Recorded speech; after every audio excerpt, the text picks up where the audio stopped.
కాకినాడ జిల్లా ఉప్పాడ తీరంలో కెరటాల ఉధృతి కొనసాగుతోంది. అలల తాకిడితో ఉప్పాడ కాకినాడ బీచ్ రోడ్ ధ్వంసమైంది. దీంతో ఆ ప్రాంతంలో రాకపోకలు నిలిచిపోయాయి. ఇక ఉప్పాడ తీర ప్రాంతమంతా కోతకు గురవుతుంది.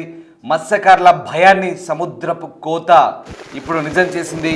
గాంధీనగర్ పాత వీధిలో ఇల్లు కూడా కూలిపోయాయి. అలాగే సముద్రంలో ప్రస్తుతం అలలు ఎగిసిపడుతున్నాయి.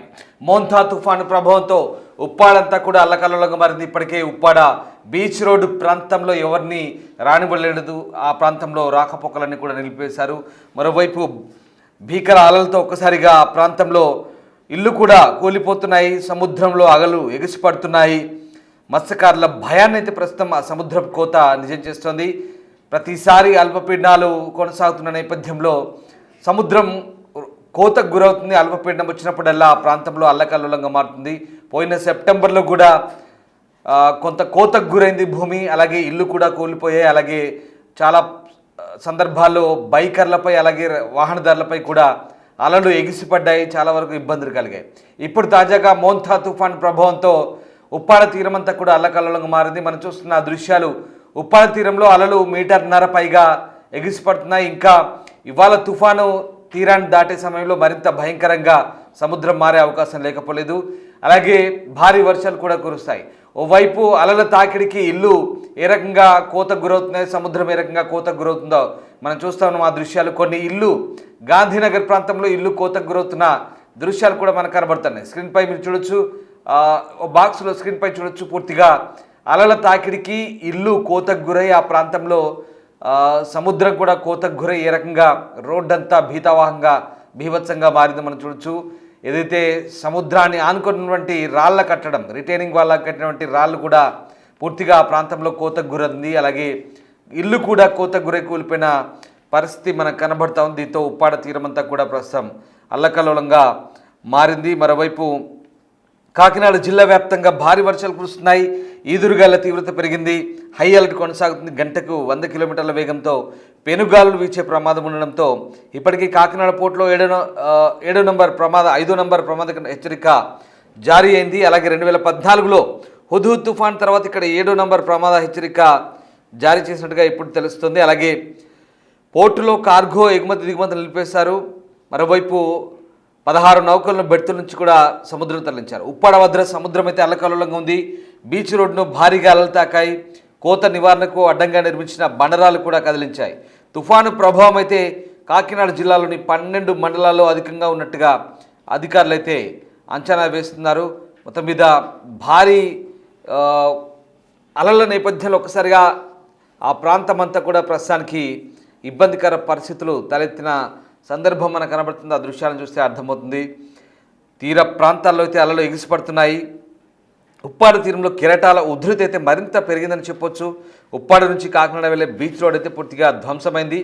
ఆ బీచ్ రోడ్లో అడ్డంగా పెట్టినటువంటి ఆ రాళ్ల కట్టడానికి సంబంధించి పూర్తిగా నెట్టివేయబడి కోతకు గురై పూర్తిగా ప్రాంతమంతా రాళ్ళు రప్పలతో నిండిపోయింది. రోడ్డు అంతా కూడా పూర్తిగా కొట్టుకుపోయింది. దీంతో ఆ ప్రాంతంలో రాకపోకలు నిలిచిపోయాయి.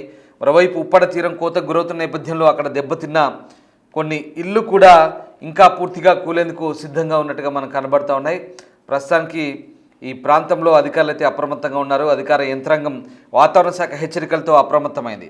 ఇక సోమవారం సముద్ర తీరాన్ని కాకినాడ ఆర్డీఓ కూడా అధికారులతో కలిసి పరిశీలించారు. మంగళవారం రాత్రి తీరం దాటే సమయంలో ఎదురుగాలు అధికంగా వీస్తాయని తీర ప్రాంత ప్రజలనైతే అప్రమత్తం చేస్తున్నారు. అనవసరంగా ఎవరు బయటికి రావద్దంటూ అధికారులు చెప్తున్నారు. రెవెన్యూ, పోలీస్, ఆర్ఎండ్బి, ఆర్డబ్ల్యూఎస్ ఇతర శాఖల అధికారులు తీర ప్రాంత గ్రామాల్లో ఎప్పటికప్పుడు పర్యటిస్తూ గ్రామస్తులకు తీసుకోవాల్సిన జాగ్రత్తలు చెప్తున్నారు. మొత్తం మీద బంగాళాఖాతంలో ఏర్పడిన వాయుగుండం అయితే తీవ్ర తుఫాన్గా మారుతోంది.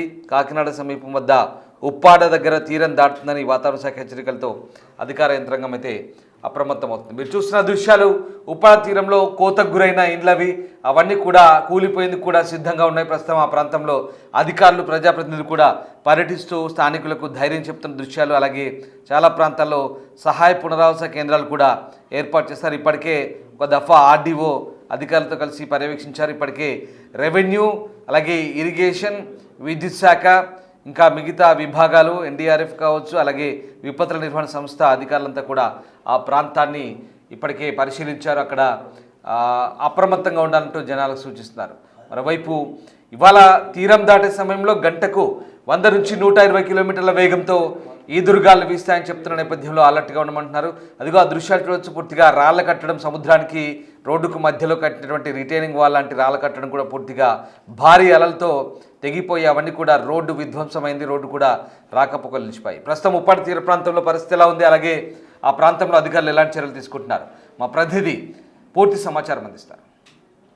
మోంతా తుఫాను ఎఫెక్ట్ ప్రారంభమైంది. మోంతా తుఫాను ప్రస్తుతం కొద్దిసేపటి క్రితమే తీవ్ర తుఫానుగా మారింది. ప్రస్తుతం మచిలీపట్నానికి 190 కిలోమీటర్లు, అదేవిధంగా కాకినాడకి 270 కిలోమీటర్ల దూరంలో ఈ మోంతా తుఫాను కేంద్రీకృతమై ఉన్న నేపథ్యంలో ఇక్కడ ఈ ముమ్మిడివరంతో పాటు కాకినాడ, అదేవిధంగా కాట్రేనికోన, యానం పరిసర ప్రాంతాల్లో పూర్తి స్థాయిలో గాలుల తీవ్రత కూడా పెరిగింది. వర్షం కూడా ప్రస్తుతం వస్తూ పోతున్నటువంటి సిచ్యువేషన్ అయితే ఉంది. ప్రస్తుతం భైరవపాలెంలో ఉన్నాం మనము. సముద్ర తీర ప్రాంతానికి చాలా దగ్గరగా ఉండే ప్రాంతం. 1996లో ఇదే కాట్రేనికోన ఈ ప్రాంతంలోనే తుఫాను సృష్టించినటువంటి విధ్వంసం మామూలుగా లేదు. చాలామంది ఆ టైంలో ప్రాణాలు కూడా కోల్పోయినటువంటి పరిస్థితి.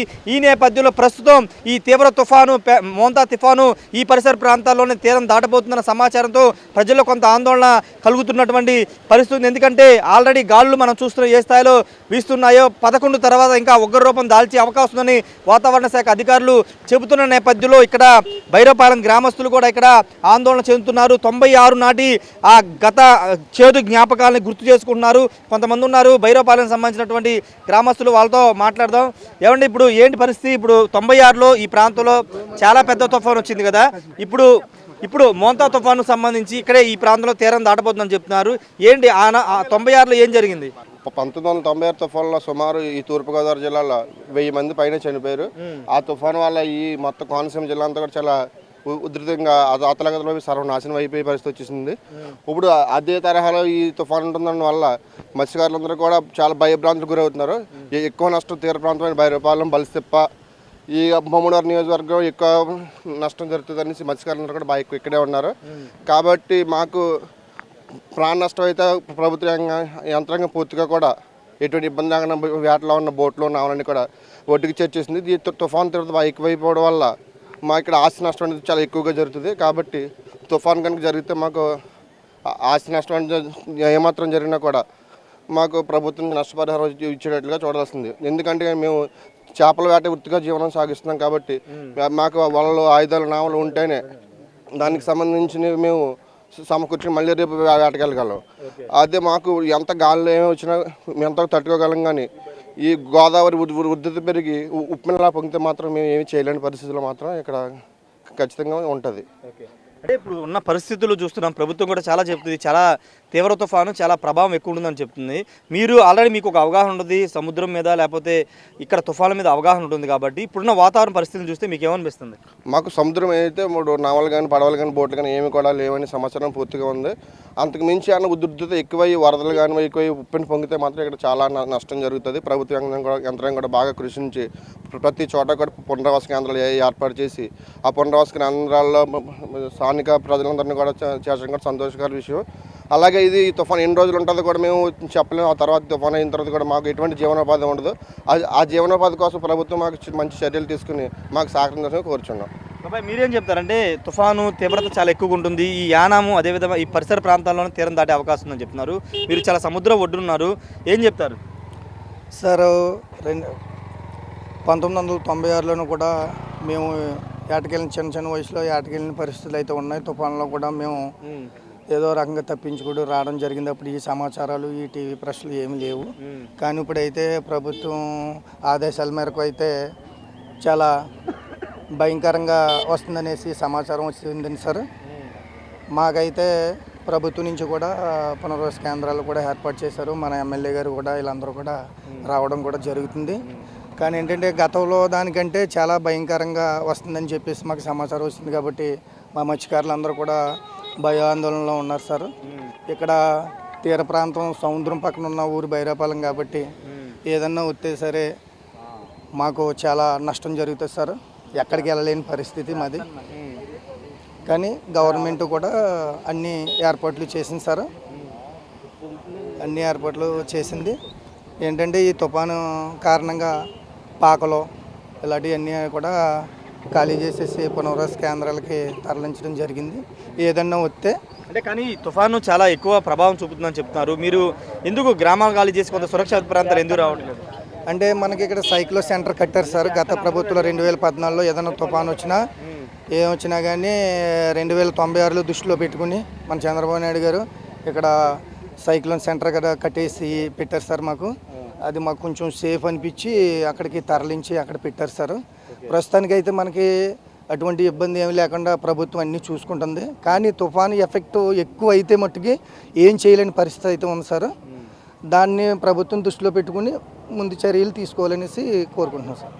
మీరు ఏంటి 96 మొత్తం పూర్తిగా ఇక్కడ ఉన్నటువంటి వీళ్ళంతా చెప్తుంది ఏంటంటే 96 చాలా మందిని మింగేసింది 96 తుఫాను. ఇప్పుడు అలాంటి తుఫాను మళ్ళీ వస్తుందని ఒక ఆందోళన వ్యక్తం చేస్తున్నారు. ఇక్కడ స్థానికంగా పునరావాస కేంద్రాలు, తుఫాను షెల్టర్ కేంద్రాలు ఉన్నప్పటికీ ఇంకా తుఫాను తీవ్రత పెరిగితే ఇబ్బందులు గురవుతామని చెప్తున్నారు. ఏదేమన్నప్పటికీ ఇక్కడ యానాం కానీ ముమ్మిడివారి ఈ ప్రాంతాలకు సంబంధించి కాకినాడ ఈ ప్రాంతాల్లో ప్రజలైతే కొంత ఆందోళన ఉన్నారు. 96 నాటి ఆనాటి ఘటనను గుర్తు చేసుకున్నారు. ఒకవేళ అలాంటి తుఫాను వస్తే కనుక మేము చాలా జీవనాధారం కోల్పోతామని ఇక్కడ ఉన్నటువంటి స్థానిక మత్స్యకారులు చెప్తున్నారు. కెమెరా పర్సన్ శ్రీనివాస్తో రాజేష్, బిగ్ టీవీ, ముమ్మిడివారి నుండి.